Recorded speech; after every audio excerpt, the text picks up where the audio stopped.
Bismillahirrahmanirrahim. Assalamualaikum warahmatullahi wabarakatuh. Jumpa lagi nih teman-teman. Ya, kali ini saya akan lanjut lagi kisah dari Yumeni yang part akhir ya. Seng Nyanding. Akhir cerita dari kisah Yumeni, Nyatos Dino, Neti Sukmo, dan Tali Keramat.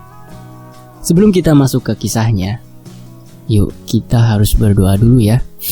Allahumma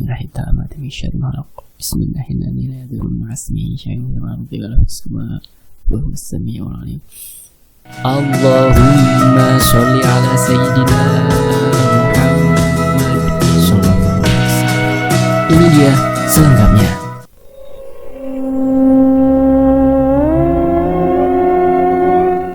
Singkat cerita, seluruh warga desa sedang berkumpul di lapangan. Mereka duduk melingkar dan sangat serius sekali.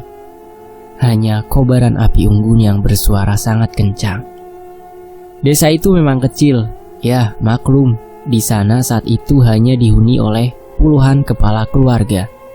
Namun, meskipun desa tersebut penduduknya sedikit, pertanian di sana sangatlah berlimpah. Akibat berlimpahnya sektor pertanian desa tersebut, mayoritas penduduknya bekerja sebagai petani. Namun, sudah setengah tahun ini, pertanian dari desa tersebut mengalami gagal panen.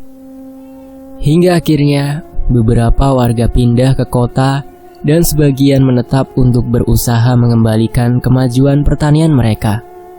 Ada yang aneh dengan sebagian warga yang memilih menetap di sana. Mereka setiap malam Jumat Legi selalu melakukan aktivitas aneh di lapangan. Muji, selaku pemimpin dari acara tersebut, berdiri dan mulai melihat bulan purnama yang sedang bersinar terang-terangnya. Sudah bulan purnama, sebentar lagi Yumeni datang.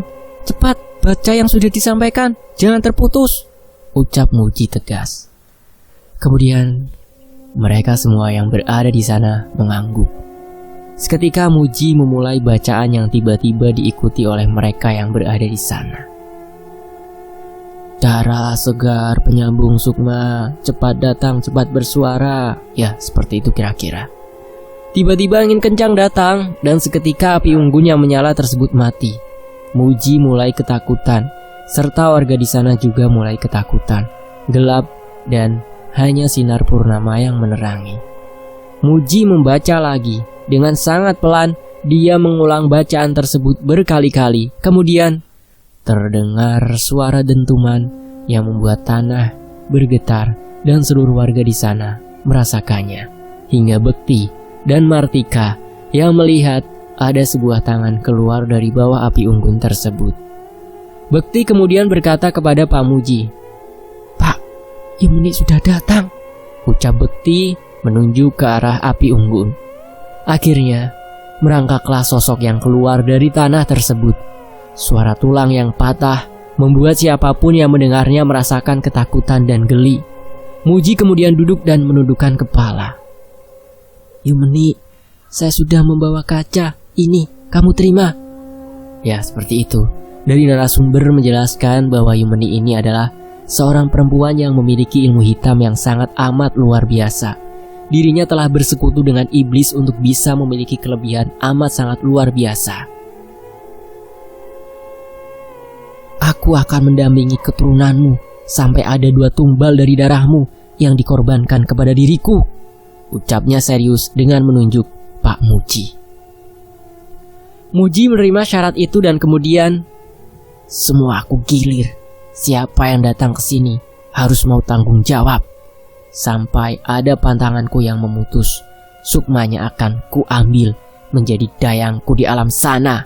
Hahaha, ucap Yumeni sembari masuk ke dalam kaca. Mereka semua pulang. Nampaknya Rasina sudah menunggu Muji di depan rumah. "Kok malam sekali toh, Pak? Dari mana saja?" Gatot dan Lastri bingung terus nyariin Bapak. Dari tadi nangis terus. "Engkau sawanen, Pak," ucap Rasina. Muji hanya melihatnya dan tersenyum ke arah Rasina. "Aku habis ada urusan kebun, Bu. Ada yang mau beli hasil panen kita bulan depan," ucap Muji serius. Rasinah mengangguk dan mengajak Muji masuk. "Pak, Melati, dari tadi kau ndak keluar kamar ya? Aku takut dia kenapa-kenapa, ucap Rasina khawatir. Muji hanya tersenyum dan menepuk pundak Rasina, kemudian meninggalkannya ke dalam kamar Melati. Nampak Muji berjalan mendekati Melati yang sedang tidur dan berdiri lurus, menatap Galih dengan tatapan yang mencurigakan. Perlahan, Muji berjalan mendekat dan duduk di dekat anaknya. Dia meletakkan telapak tangannya di atas kening Melati. Badan Melati sangat panas sekali. Muji berdiri dan meletakkan cermin yang dibawanya di tembok kamar Melati. Saat menoleh ke arah Melati, Melati sudah duduk dan menatapnya dengan tatapan yang kosong. Muji menundukkan kepalanya dan melihat Melati kembali. Terlihat sosok wanita tersenyum menyeringai ke arah Muji. Sosok tersebut adalah Yumeni. Yumeni berbisik di telinga Galih. Awakmu tak pilih. Selesaikan semua di pohon belakang rumah, ucap Yumeni tertawa. Muji kemudian menunduk kembali dan mengusap air matanya saat melihat ke arah kasur. Melati sudah tidak ada di sana. Kemudian secara mengejutkan, Rasina berteriak sekencang-kencangnya. Muji yang kaget berlari menuju sumber suara. Ada apa, Dek? Kok berteriak kencang? Rasina menangis seakan tak percaya dengan apa yang dilihatnya. Melati ditemukan gantung diri di pohon belakang rumahnya. Lastri kakaknya tidak percaya adik satu-satunya harus meregang nyawa seperti itu. Di saat itu pula, Bekti dan Martika yang mendengar kabar itu hanya saling lempar pandangan satu sama lain. Ayo Dek, kita ke sana, ucap Bekti santai. Martika hanya mengangguk pelan sambil menggendong bayinya. Martika kemudian berjalan ke kamar untuk melihat kedua anak laki-lakinya yang sedang tertidur pulas. Langit sama Budi ditinggal saja. Kita ke sana hanya mengajak Suki saja, ucap Bekti jelas. Martika mengangguk kembali dan menutup pintu kamar anaknya. Dari kejadian tersebut maka bisa ditarik kesimpulan bahwa mereka yang berawal dengan kejelekan akan berbuah kejelekan pula. Maka dari itu, berpikirlah sebelum bertindak. Jangan hanya haus dunia hingga harus mengorbankan harta berhargamu, anak cucu. Kemudian, kejelasan sosok Ambar saat ini sudah meninggal. Ya, Ambar sudah meninggal saat dirinya menjalani pengobatan.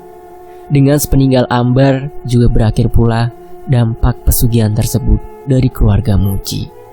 Namun hal itu masih belum bisa penulis benarkan karena apapun bisa terjadi kapanpun itu.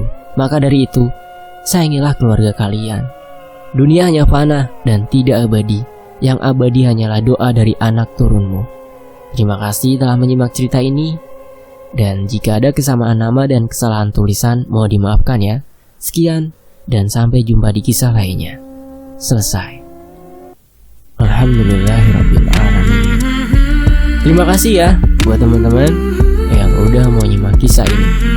Walaupun potongan pendek-pendek, tapi nanti akan saya gabungin jadi full ya. Versi full versionnya nanti akan segera diupload. Dan saya mengucapkan selamat menunaikan ibadah puasa ya buat yang menjalankan ya. Semoga kalian selalu dalam keadaan sehat dan bisa menjalankan semua rukun ibadah di dalam bulan Ramadan ini. Sampai jumpa di kisah lainnya. Wassalamualaikum warahmatullahi wabarakatuh.